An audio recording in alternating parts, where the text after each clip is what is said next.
नमस्कार प्यारे बच्चों, मैं शिवानी भाटी एक और पुनः आपका स्वागत करती हूँ मेरी कक्षा में। जैसा कि आपको ज्ञात है कि पिछली कक्षाओं में हम क्रिया के विषय में पढ़ रहे थे, जिसमें से हमने क्रिया के जो 3 मुख्य भेद है, उसका जो पहला भेद है कर्म और फल के आधार पर उसके 2 उपभेद अकर्मक और सकर्मक के बारे में पढ़ा। उसमें से हमने सकर्मक के जो 2 और भेद है, एकर्मक और द्विकर्मक के बारे में पढ़ रहे थे। सारणी के माध्यम से हमने एक कर्मक और द्विकर्मक को पूर्ण रूप से समझने का प्रयास किया। उम्मीद रखती हूँ आप सभी पुनः उसका अभ्यास जरूर करेंगे। एक कर्मक का मतलब होता है जिसमें सिर्फ एक कर्म हो, और द्विकर्मक का अर्थ होता है जिसमें 2 कर्म एक साथ में हो। एक मुख्य कर्म होता है और एक गौण कर्म होता है। ठीक है, तो इस प्रकार से हमने जो अकर्मक और सकर्मक था उसको पूर्ण रूप से पढ़ लिया। आज हम संरचना और बनावट के आधार पर जो क्रिया के 5 भेद है उसके बारे में पढ़ेंगे। तो ध्यान दीजिए,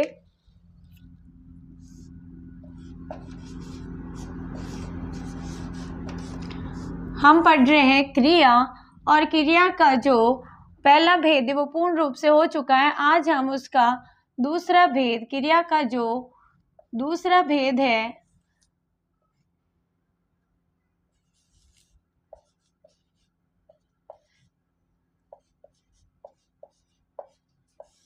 संरचना और बनावट के आधार पर जो क्रिया का दूसरा भेद है उसके 5 उपभेद है। कितने उपभेद है? 5 उपभेद है, जिनको हम पहले की कक्षा में लिख चुके हैं, पुनः लिखने की जरूरत नहीं है। उन 5 भेदों में से हम अभी पहले भेद के बारे में पढ़ेंगे। जो क्रिया का दूसरा भेद है, उसका पहला जो उपभेद है वो है प्रेरणात्मक क्रिया। कौन सा है? प्रेरणार्थक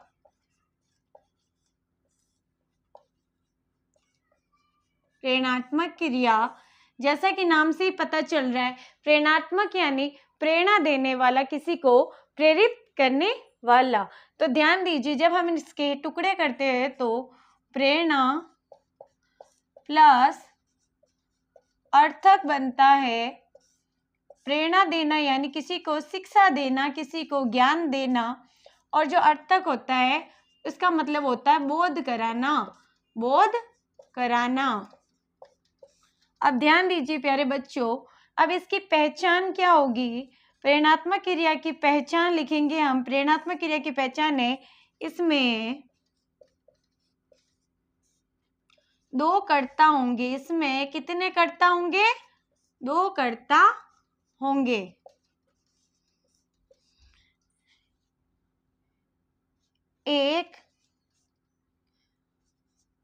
एक होगा प्रेरक और दूसरा होगा प्रेरित।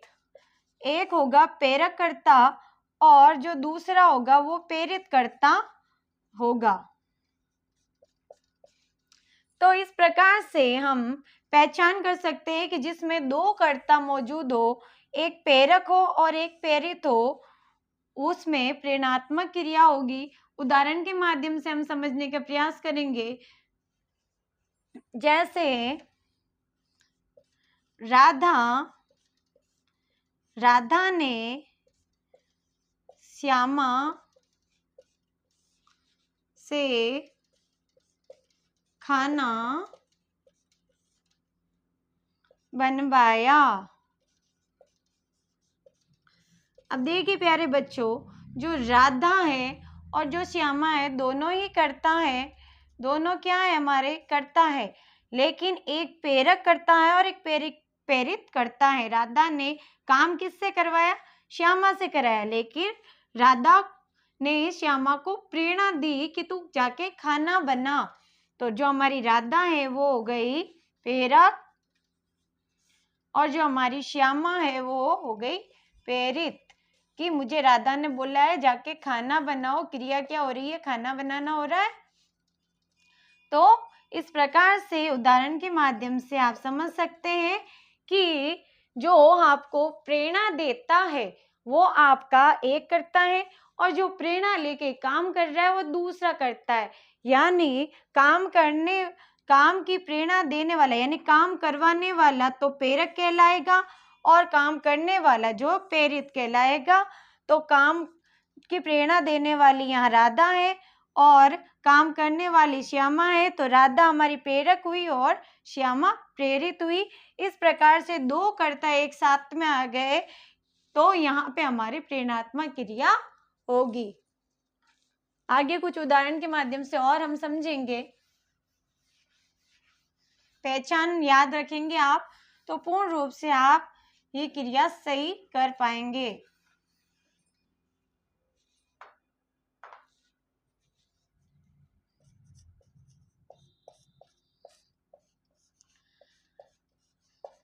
माता जी ने पुत्री से कपड़े धुलवाए। माता जी ने पुत्री से कपड़े धुलवाए तो हमारी जो माता जी है वो प्रेरक हो गया और जो पुत्री है वो प्रेरित हो गई कि मम्मी ने बोला है बेटा तो अब मोबाइल बहुत देख चुकी है, अभी जाके कपड़े दो। और पुत्री ने माँ की बात का मान रखते हुए अपने फोन को साइड में रखा और कपड़े धोने के लिए चली गई। तो माता जी ने प्रेरित किया और जो पुत्री थी उसने काम किया। तो इस प्रकार से ये दोनों कर्ता है, दो कर्ता एक साथ में आ गए, इसीलिए यहाँ पे हमारे क्या हो गई, प्रेरणात्मक क्रिया हो गई। एक और हम उदाहरण लेंगे।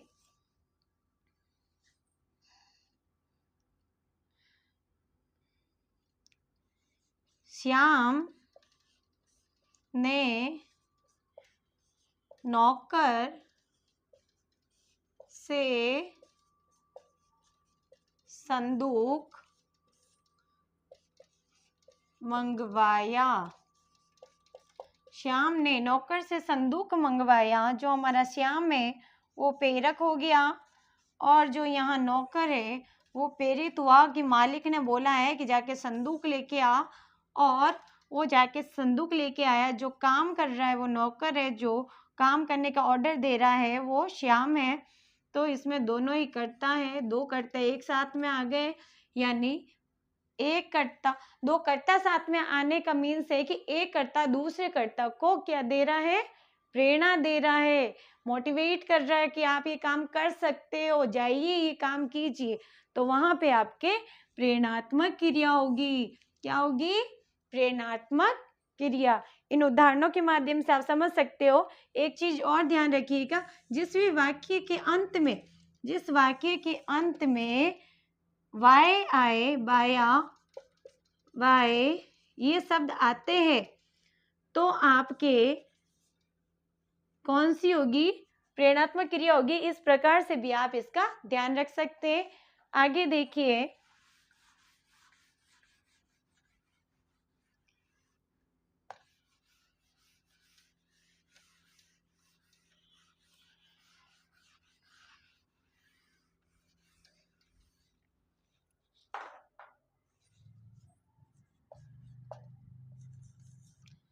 तो पहला हम पढ़ चुके हैं प्रेरणात्मक क्रिया।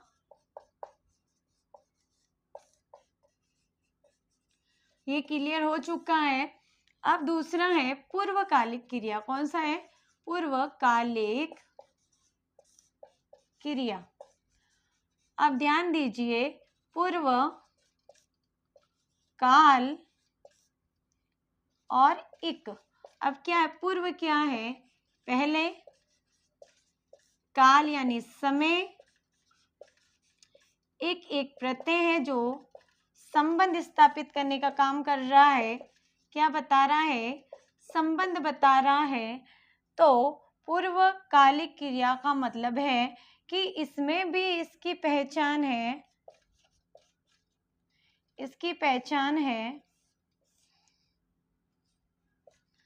दो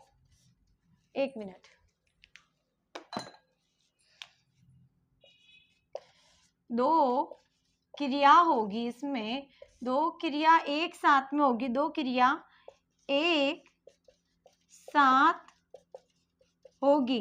लेकिन एक तो पहले होगी और एक बाद में होगी।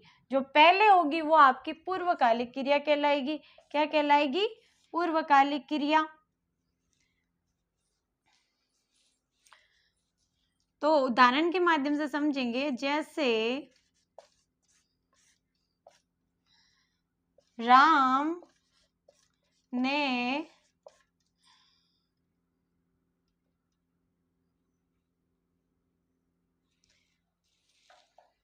जैसे देखिए, राम पढ़कर सो गया। राम पढ़कर सो गया। जो हमारा राम है, राम हमारा कर्ता है, उसने क्रिया की पढ़ने की और सोने की। अब पढ़कर, अब देखिए एक पहचान और है, जहां पे जो पहली क्रिया होती है उसमें कर आएगा, ये ध्यान रखेंगे, कर आएगा वहीं पे पूर्वकालीन क्रिया होगी। अब राम ने दो कर्म किए हैं। क्या किया है? पहले पढ़ाई की और फिर पढ़कर सो गया, एक साथ में आई। जो आपकी पढ़ना है, ये पढ़ना जो है ये पूर्व क्रिया होगी, पूर्वकालिक क्रिया होगी। तो इस प्रकार से जब एक ही वाक्य में दो क्रिया एक साथ में हो, कि राम पढ़ भी रहा है और पढ़कर, पढ़ने के बाद तुरंत बाद में वो सो गया, उसने एक ही साथ में दो क्रियाएं कर ली है। जो पहले क्रिया होती है वो क्या है? आपकी पूर्वकालीन क्रिया होगी और उसमें कर जरूर आएगा। आपको इस बात का पूर्ण रूप से ध्यान रखना है। आगे कुछ उदाहरणों के माध्यम से और हम समझने का प्रयास करेंगे।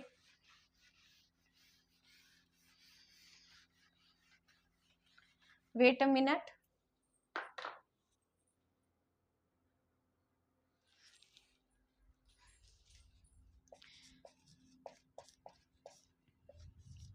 पूजा नहाकर मंदिर गई। पूजा नहाकर मंदिर गई। रमेश खाना खाकर खेलने गया। अब ध्यान दीजिए, पूजा नहाकर मंदिर गई।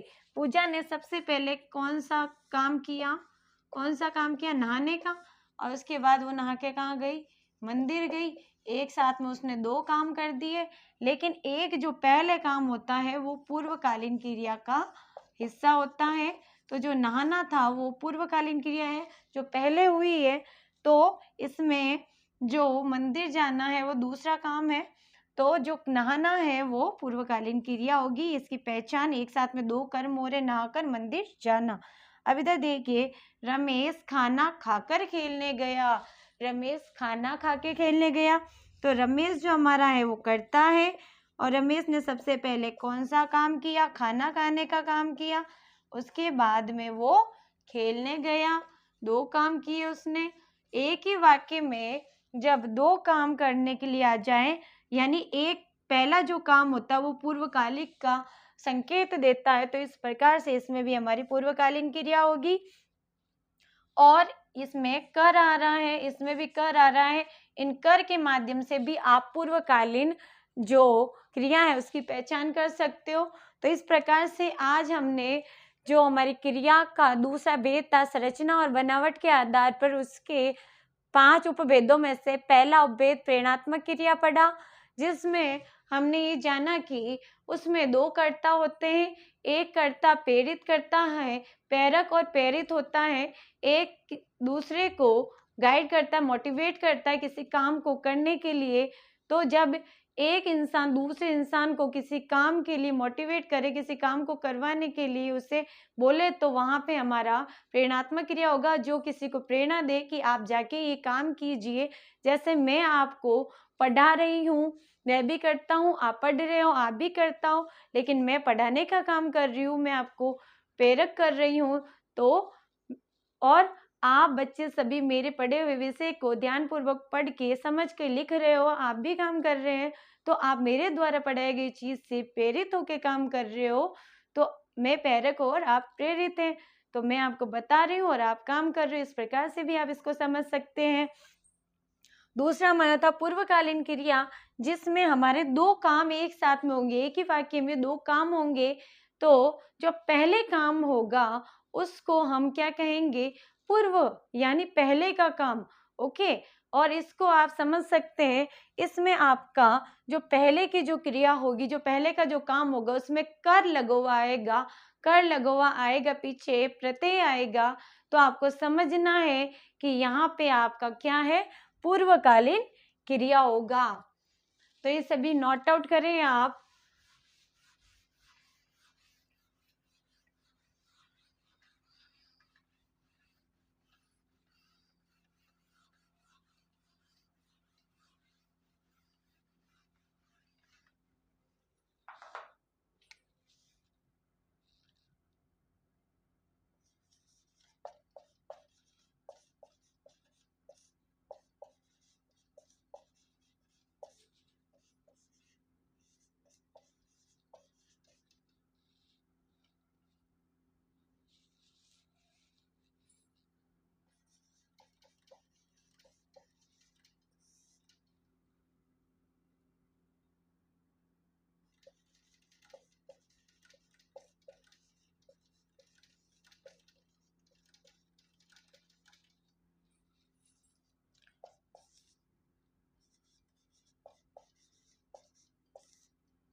तो देखिए प्यारे बच्चों, किस क्रिया शब्द में पूर्वकालीन क्रिया नहीं है, आपको ध्यान रखना, अच्छे से आपको प्रश्न पूछे तो अच्छे से पढ़ना है कि आपको पूछा है नहीं है, कौन सा नहीं है पूर्वकालीन। जैसे आपको मैंने बताया, देखो सबके पीछे कर लगा हुआ है, सबके पीछे कर लगा हुआ है। अब आपको समझना क्या है, खाकर यानी खाना, खा यानी खाना, खाकर, इसको भी हम अलग कर सकते हैं, जाकर, जाना और कर, नहाना और कर, इनको अलग कर सकते हैं। लेकिन जो हमारा नौकर शब्द है, ये स्वाभाविक शब्द है, स्वाभाविक, ये स्वाभाविक शब्द है, एक पूर्ण रूप से शब्द है, इसके टुकड़े नहीं कर सकते, क्योंकि नौ का कोई मतलब नहीं है। इसीलिए हमारा जो किस क्रिया में पूर्वकालीन क्रिया नहीं हो रही है, तो नौकर शब्द में नहीं हो रही है, तो 4 नंबर जो हमारा विकल्प है वो सही होगा। इसी प्रकार से आप अन्य प्रश्न खुद बनाकर इसका अभ्यास कर सकते हैं कि जिस शब्द में दो एक साथ में दो क्रियाएं हो रही हो, या एक साथ में दो काम हो रहे हो, एक साथ में काम हो रहे हो प्लस कर जहाँ पे आता है, वहां पे आपकी पूर्वकालीन क्रिया होगी। और प्रेरणात्मक क्रिया जहाँ पे दो करता है, एक दूसरे को किसी काम को करने के लिए प्रेरणा दे रहा हो, वहां पे आपके प्रेरणात्मक क्रिया होगी। इस प्रकार से हमने क्रिया के जो मुख्य भेद थे 3, उसमें से जो पहला भेद था उसके 2 उपभेद पूर्ण रूप से पढ़ लिए, और जो दूसरा भेद है क्रिया का संरचना और बनावट के आधार पर, उसके आज 2 उपभेद हमने पढ़े। बाकी के जो है वो हम अगली कक्षा में पढ़ेंगे। जब तक के लिए आप सभी को पूर्ण रूप से वापस अभ्यास करना है। मेरी कक्षा पसंद आई तो जरूर शेयर करें, लाइक करें और कमेंट के माध्यम से मुझसे जरूर पूछें कोई आपको परेशानी हो तो। और अगर आप कुछ अन्य उदाहरणों को समझना चाहते हैं, आपकी पुस्तक में और आपको दिक्कत हो रही हो, तो कमेंट में जरूर मुझे बताएं, तो मैं उसको जरूर सॉर्ट आउट करूंगी। तब तक के लिए God bless you all, thank you so much.